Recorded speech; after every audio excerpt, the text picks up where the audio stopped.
I thirst. Ito ang kalimang huling salita sinambit ng ating Panginoong Jesucristo sa krus.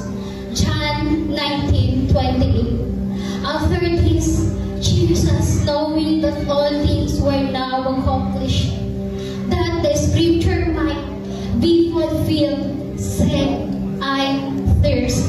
His big word was a word of suffering. Nakapanlulumang isipin sa hindi makatarungang paraan pa, kailangang sabitin ng ating Panginoong Jesucristo ang lahat ng ito para malinis tayo sa ating mga kasalanan.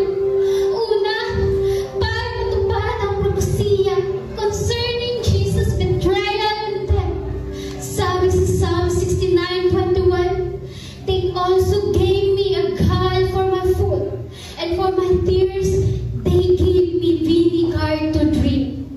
Gall, ito ay tumutukoy sa mapait na likidong kadalasang ginagamit bilang gamot o pangpamanhid na binibigay ng mga taong nagdurusa upang maibsan ang sakit na nararamdaman hanggang sa mamatay. Ito ang binigay ng mga Romanong sundalo sa Panginoong Jesus, subalit hindi niya ito ininom. Kahit siya ay uhaw na, tiniis ito ni Jesus. Tinanggihan ng anak ng tao ang anumang makapagpapamanhid sa kanyang pagdurusa para sa ating kaligtasan.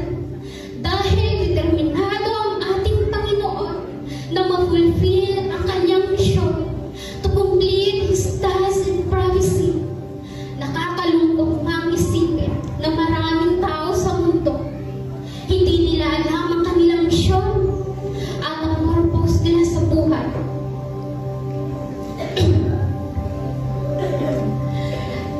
Dahil ang purpose nila sa buhay ay pagmula sa mundo. Pero purihin ang Panginoon dahil gumawa siya ng paraan para hindi tayo mawalay sa Kanya ng habang buhay. At hindi plan B ang Kanyang pagbaba dito sa mundo. At mas lalong hindi aksidente ang Kanyang kamatayan para mabayaran ang ating kasalanan. Because Jesus knew His purpose. He knew His mission. What is the significance of I am thirsty? Patunay lamang ang Panginoong Jesucristo ay 100% God at 100% man.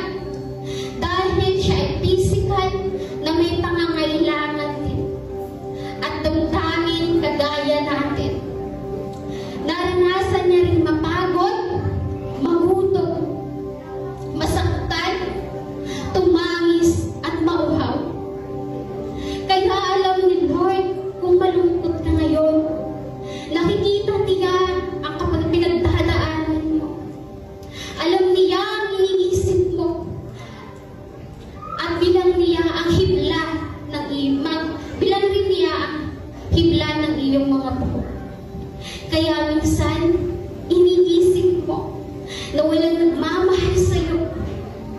No. Mahal na mahal ka ng Diyos, kapatid. Makakaasa tayo, hindi tayo bibiguin. Hindi niya tayo bibiguin. Kapag lumapit tayo sa Kanya, sapagkat sabi sa Hebrews 4 verse 15, nadarama rin ng ating punong pari ang lahat ng kahinaan natin.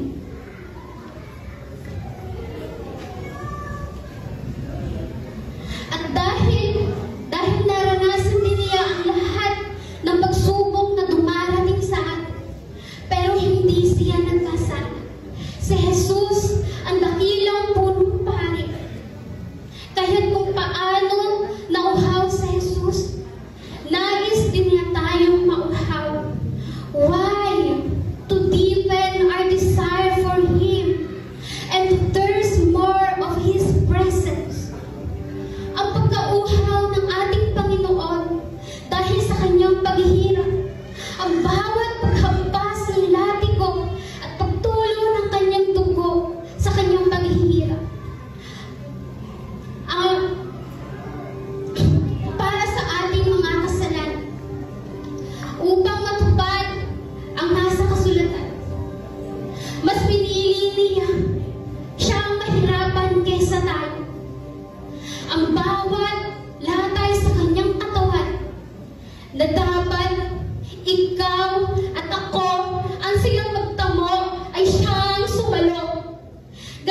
tayo kamahal ng Diyos, kapatid.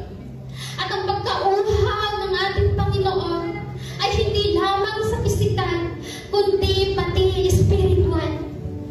Nagpapahiwatig lamang na nauuhaw ang Panginoon sa oras mo. Nauuhaw ang Panginoon sa attention mo.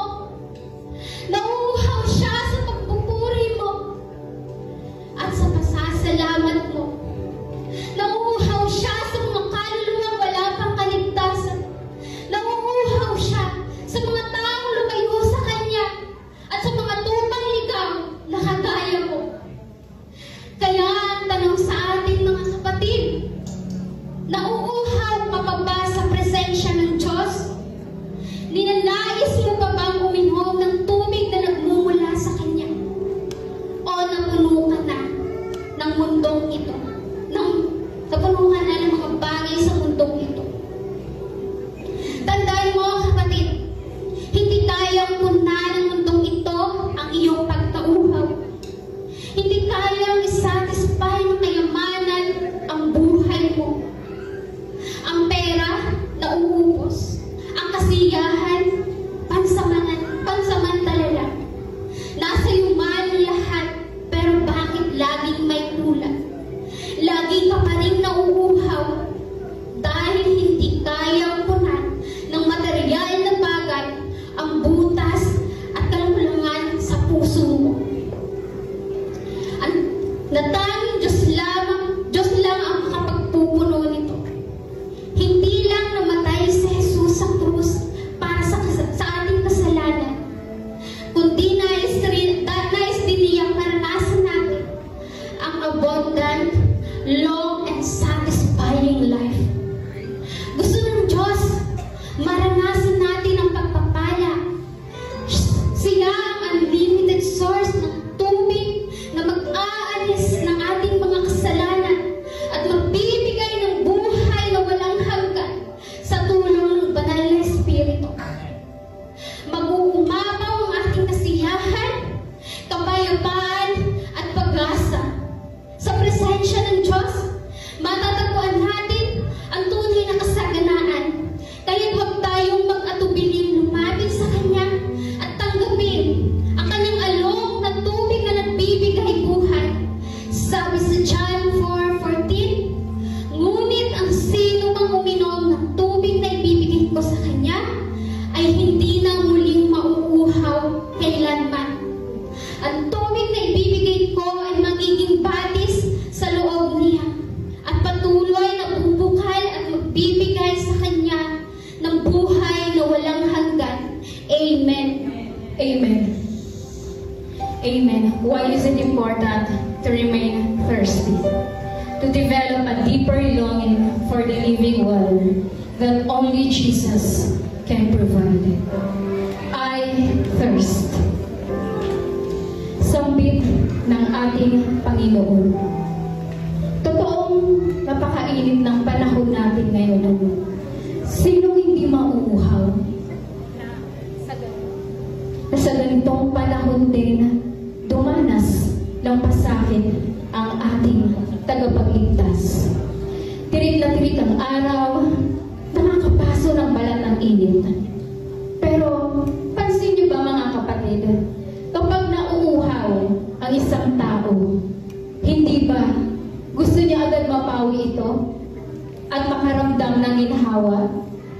At kung minsan pa nga, yung iba, nagiging irritable na at umiinit na rin ang ulo dahil sa init at uhaw. Pero ipahin natin ang Panginoong Yesus dahil siya lang ang kilala kong nauhaw pero hindi nagreklamo. Na kung tutuusin, siya naman talaga ang may karapatang magreklamo. Di ba tayo nga, masugatan lang, nag-aalala na kung kailan gagaling ang sugat? Si Jesus pa kaya, na sobrang daming tinamong sugat, bugbog sarado, hindi na siya nauuhaw, kundi na-dehydrating siya, na halos maubusan na siya ng dugo. At kung may larawan ng kanyang katawan, ay halos putol balat na lamang. Malayong malayo dito, halos hindi na rin siya makilala. Kulang ang lahat ng mga salita para ilarawan ang kanyang pagdurusa kung hindi natin sinasariwa.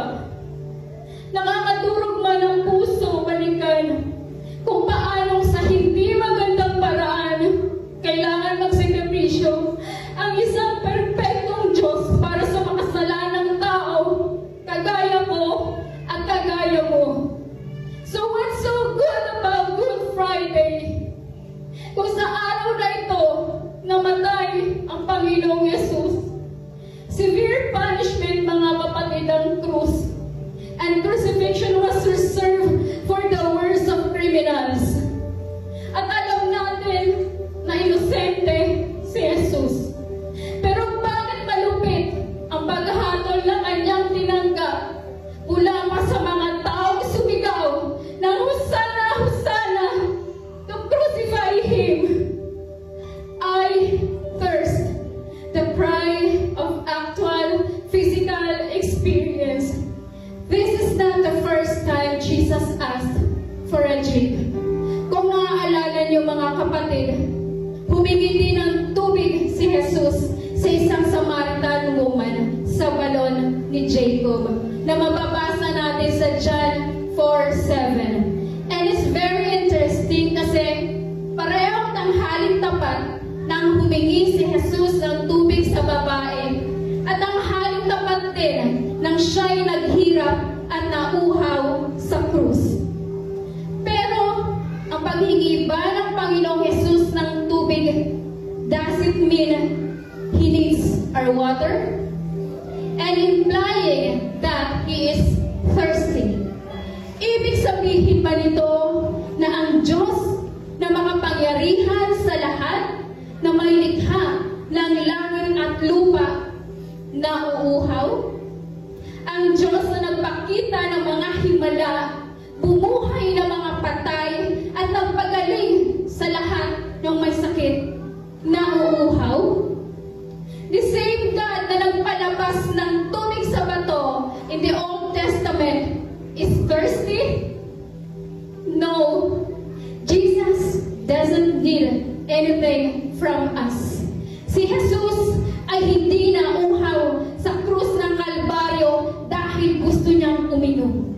He is fulfilling a prophecy at kailangan niya magkatawang tao para matupad ito. He was the Word that became flesh, and God does not thirst. This was evidence of His humanity. Ang totoo, mga kapatid, siya ang may ibibigay sa atin at tayo ang may kailangan sa Kanya. Dahil tayo naman talaga ang totoong uhaw at hindi siya.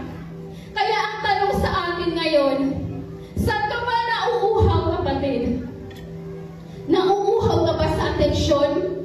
Nauuhaw ka ba sa acceptance? Are you thirsty for value, validation, or uhaw ka sa pagmamahal? The truth is, lahat tayo nauuhaw at hindi natin kontrol kung kailan tayo mauuhaw, tama? Pero tayo ang magdidesisyon kung saan tayo kukuha ng pupuno sa ating pagkauhaw. Hindi ka nilikha ng Diyos, kapatid, para mauhaw sa layaw ng mundong ito. Oo, maaaring ma-quench ang thirst mo, pero pansamantala lang lahat ng ito. Mauuhaw at mauuhaw ka pa rin. In John 6:35, Jesus said, I am the bread of life. Whoever comes to me will never go hungry, and whoever believes in me will never be thirsty. Ibig sabihin, kapatid, kung nakakaramdam tayo ng uhaw sa mga oras na ito, nakakaramdam tayo ng dehydration, God is offering Himself to us. Siya mismo ang ating living water. He wants to quench our thirst. But how? By accepting Jesus as our Lord and Savior. Aminin mo na kailangan mo si Lord. Aminin mo na makasalanan ka. Aminin mo na nauuhaw ka rin, kapatid. That we need the living water for our spirits even more than we need physical water.